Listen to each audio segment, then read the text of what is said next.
post. Isang mapagpalang araw mga kasaulo. Kumusta po kayo? Kumusta po ang lahat?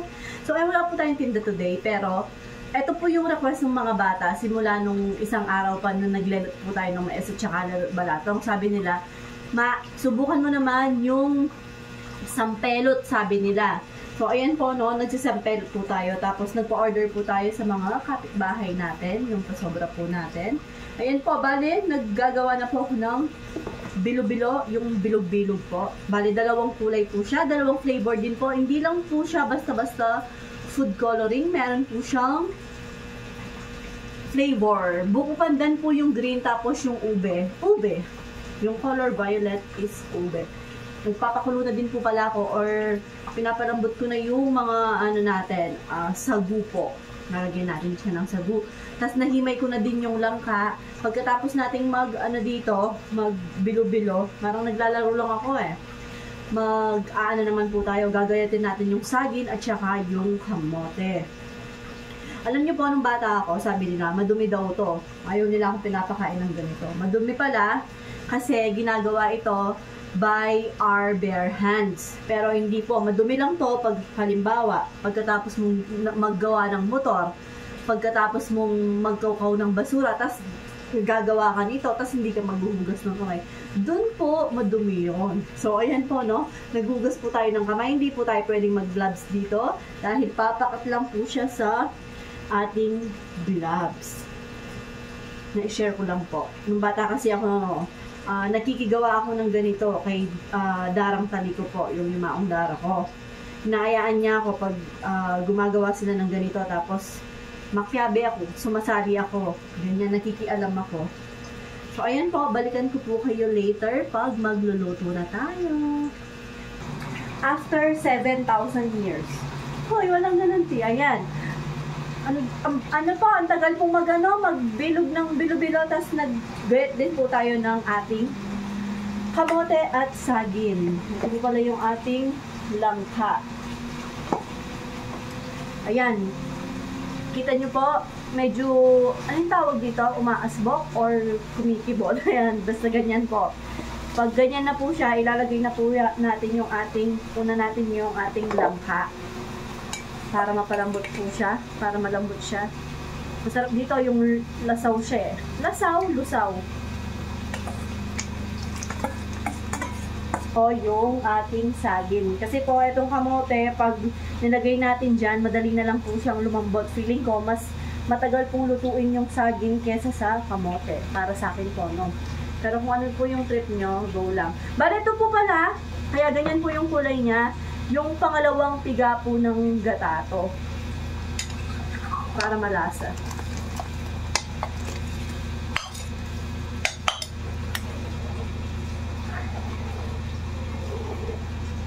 Tapos sangkapan na natin siya ng sugar.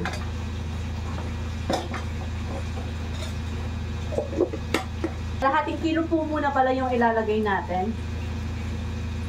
Dagdagan na lang natin mamaya pag kulang siya sa tamis. Up. Yeah. Wait lang natin siyang maluto. Tapos ilagay na natin yung iba mamaya. Yung kamote at saka yung bilo-bilo. Kulong-kulo na siya, no? Hindi pa po todong luto yung ating mga saging. Pero ilalagay na natin yung ating mga kamote.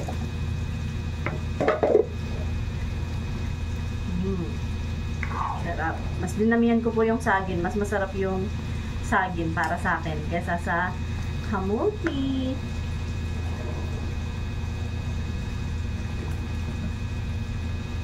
Mabilis lang po magluto ng bilo-bilo, no? Basta nakagayat na po lahat ng mga sangkap nyo, mga ingredients nyo. Madali na lang po siyang lutuin. Sahog-sahog lang. Malambot na yung mga ano natin, gulay to, prutas. Ayan, malambot na. Tapos natabangan ako. Tinikman ko po kanina. Lagyan pa ulit natin ng mga 1/4 pa. Tapos ilagay na natin yung ating bilo-bilo. I forgot to mention. Wow! Gumawa din po pala ako ng puti para mas magandang tingnan. Ayan. Lagay na natin to. Ang ganda po ng kulay, oh, ne?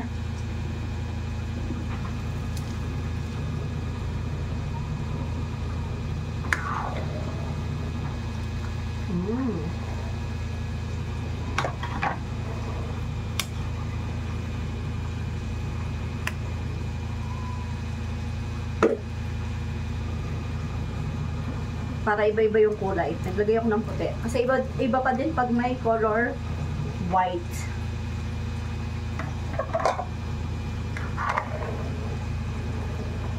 Lalapot po niyan to dahil sa ating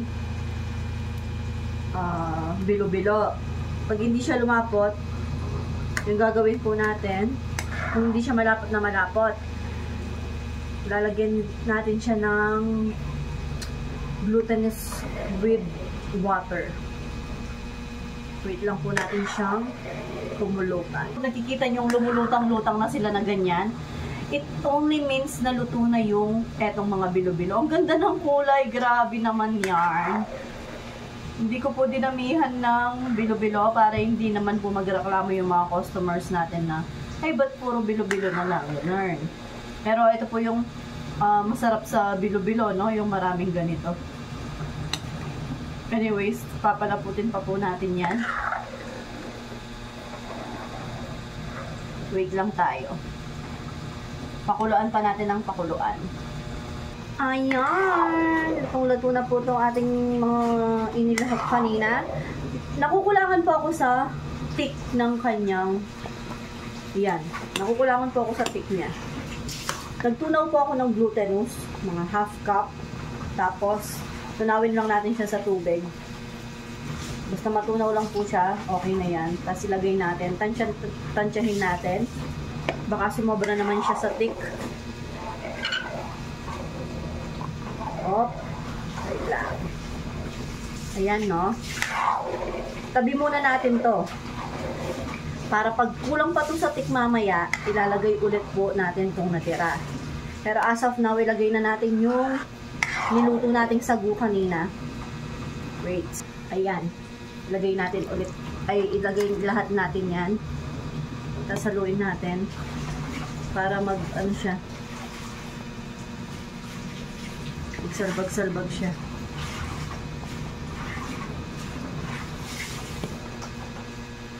Sarap sa texture ng sagu po, no? Yan. Para maghiwalay siya, aluin lang natin. Nakakalapot din po yung sagu eh. Tignan nyo po, ang daming sahog niya, no? Konti lang yung nilagay nating bilo-bilo. Madami yung ano niya. Gulay o prutas talaga. Bobo mo ate.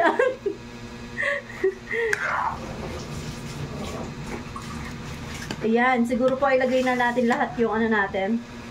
First time ko po magluto nito. Pero praise all to God po. Bango. Sarap. Lagay na natin lahat nung tinunaw nating glutinous. Nakukulangan po talaga ako sa thick niya. Gusto ko kasi dito yung malapot na malapot na malapot. Lagay na natin lahat to.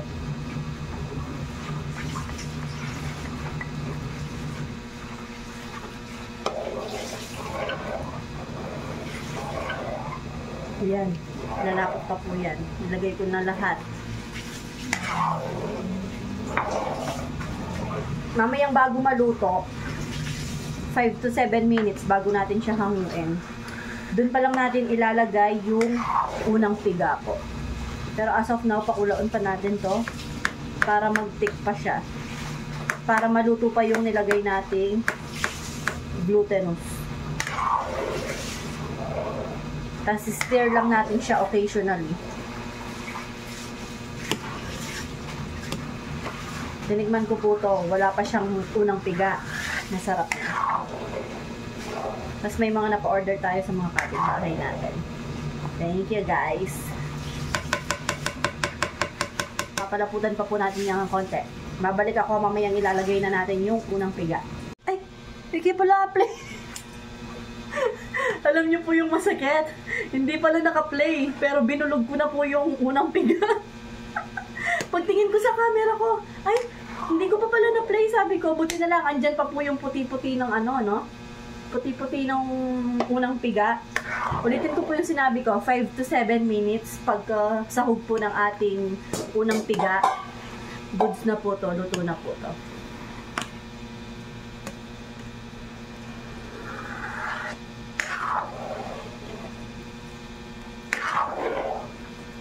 At ayan po, lutong-luto na yung ating sampelot or ginataang bilo-bilo. Praise all to God, sold out po yan mga kasawlo. Kahit, anong tawag dito? Kahit rush pa order lang po natin siya. Hanggang dito na lang. God bless us all po. Bye!